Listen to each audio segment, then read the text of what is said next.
Hey everyone, this is Kevin from thechesswebsite.com, and today we're going to be going over the Bogo Indian Defense, which starts out with pawn to d4, knight f6, pawn c4, pawn e6, and then knight to f3. More common would be knight to c3, but this gets into the Nimzo Indian Defense. So sometimes, as white may be looking to avoid that line, and so you play knight to f3, or you run into this if you're playing black. And now black's going to play bishop to b4. Probably more common is the Queen's Indian Defense with pawn to b6. There's another video on the Queen's Indian Defense if you want to watch that. But in this video, we're going to be looking at the Bogo Indian Defense, and that is the bishop coming here to b4. Now, there's really three main lines that you're going to see here because there's just not too many options that white has. Usually not going to see this knight get in coming down here to d2. But usually the options are going to be 1, knight to c3.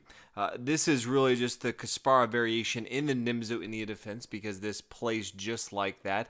There is another video I have on the Nimzo Indian Defense where we go over this specific variation. So if you're curious, you can definitely watch that video. But the other two main lines that we're going to be looking at, one is bishop to d2. You are under check here, so you want to stop that. And the other is the knight coming here to d2. Now, both have their advantages. So we're going to look at all the different variations from those. I'll give my recommendations on how you should approach each of those, some of the key moves to look at.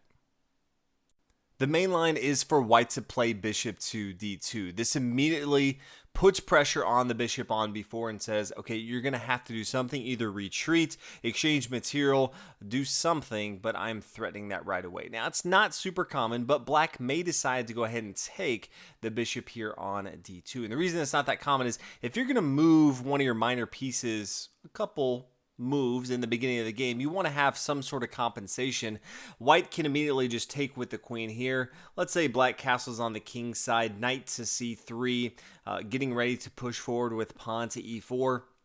Black really doesn't have much in terms of compensation for moving the minor piece a few times in the early game state. Instead, white has a pretty solid board state, especially in the center once they can play that pawn to e4. That's one of the main reasons you play knight to c3 is because you're looking to play pawn to e4 and control the entire center of the board with your pawn. So not something you'll generally see from black, just giving up that bishop. Instead, you may see queen to e7. Now this says, yeah, I don't want to move my bishop a couple places just to give it up. But if you want to move your bishop a couple squares, and then I will exchange, so bishop takes and the queen could just capture back here. Now black has that upper hand as far as a move perspective, and so now white's going to have to either defend with the knights or exchange off queens. It's going to do something, but black has a more active position.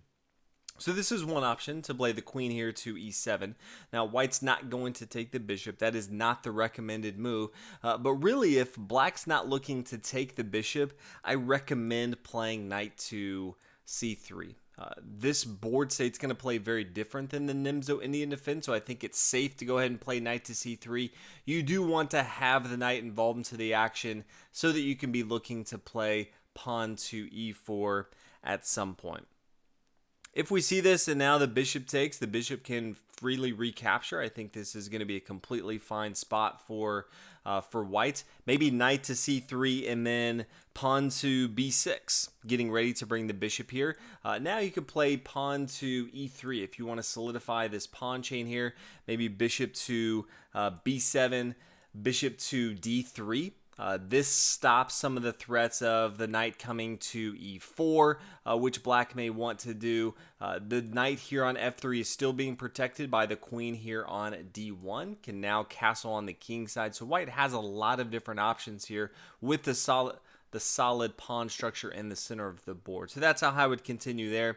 And if they say, hey, I'm not even looking to do an aggressive move on the queen side, if they just want to castle on the king side, yeah, you may just want to play pawn to e3 here as well. Solidify the pawn chain. Now you can get the light square bishop out, castle on the king side of the board. So that's what I would play if you see this queen here to e7. The next variation is pretty ambitious. It's pawn to a5, and while I don't play the Bogo Indian Defense all too often as black, this is one of my favorite lines that black can go down because it really starts to put a lot of pressure on the queen side of the board. So this defends this bishop here, does not get the queen involved into the game just yet. Very similar as we saw when the queen came to e7, I would just recommend white playing knight here to c3. Completely fine, says, hey, yeah, if you're not going to do anything with your bishop here, I'm not going to worry about either. I'm definitely not going to use one of my moves to come over here and take here on b4, because then you're going to have a pretty annoying pawn here on b4 if you capture. You know, after the bishop takes, the pawn recaptures. This opens up the door for the rook, have a semi-open file to really attack. That's not what white wants to do. If you kind of analyze how you exchange pieces, that's not going to be good. So knight to c3 is going to be the recommended line. Now, if we come back and say, instead of the pawn to a5, another option is pawn to c5. Now, this is the one spot where I recommend, yes, they haven't taken the bishop on d2, but I wouldn't play knight to c3, just because I think there's a much better move, and that is just to simply take here on b4. And yes, they're going to recapture if they don't. It'd be just a terrible move here. But then you could play pawn to a3. You want to get rid of this pawn. It's pretty annoying because you really want to be playing knight to c3, and it does stop it from happening. But now black really has to figure out what they want to do. If they want to take with their pawn, that's fine. You can recapture with the rook here. Has a semi-open file for the rook to attack here. Now the knight can freely come to c3.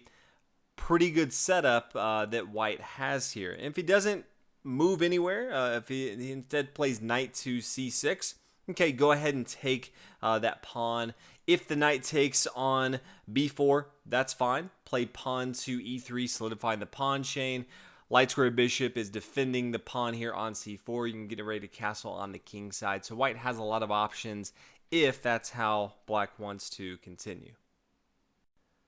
The other option for black is just to retreat back here to e7. Pretty safe place for black to be. This does allow white to really develop a lot of their pieces. So knight to c3, getting ready to play pawn to e4 if wants to. You can always just play the safer pawn to e3, solidify the pawn chain. But now black's going to be looking to castle on the king side of the board and really just see how white wants to continue. But no pieces have really been committed so far for black. So that's how you're going to play if you see some of the more common variations from black after bishop to d2. Now, if you decide you don't really like the bishop coming here to b2, the other option would be to play knight to d2. It's more of a passive opening just because you're not forcing the bishop here on b4 to move, at least on this move right now. So black has a lot of different options as far as how they could continue. Maybe pawn to b6. At this point, yes, you can now play pawn to a3. If they want to exchange, I think that's a win for white here. You know, now white has the bishop pair. Black does not. Going to be looking to open up the board, meaning getting rid of these pawns in the center of the board so the bishop pair can reign supreme here. If instead, after pawn to a3, the bishop comes back to e7, well, now pawn to e4, and this is a key difference that because the knight is here on d2, yes, it is blocking the dark square bishop, but it is now defending the square here on e4. Remember that one of the reasons you bring the knight to c3 is so it can defend the square here on e4. So once it's here on d2, if it's left alone, it's now going to also defend this square here on e4. So from here, if you were to see pawn to d6, you could, a lot of different variations that black could play. Queen to c2, I recommend. This just adds another layer of protection. Both the pawns here on c4 and e4 now protected by the queen. Now you can get your bishop involved into the game, castle on the king side. White's going to do very well controlling the center of the board and having all of their minor pieces very active. The only thing you have to keep in mind if you are going to play this is the dark square bishop many times can be left alone and not really doing much because it is blocked off by the dark square bishop here. So that's something that black's going to be looking to attack as well. So those are some of the main lines that you'll see in the Bogo Indian Defense. Some of the others you can get from different videos, the Nimzo Indian Defense from the Kaspara variation, but that is an introduction to the Bogo Indian Defense. Hope you enjoyed. Let me know what you guys think of this video. If there's other openings you want me to cover, feel free to let me know. You can always email me, and I will definitely respond. Try to make as many videos as you guys want. But thanks again for watching. I'll see you guys in the next video.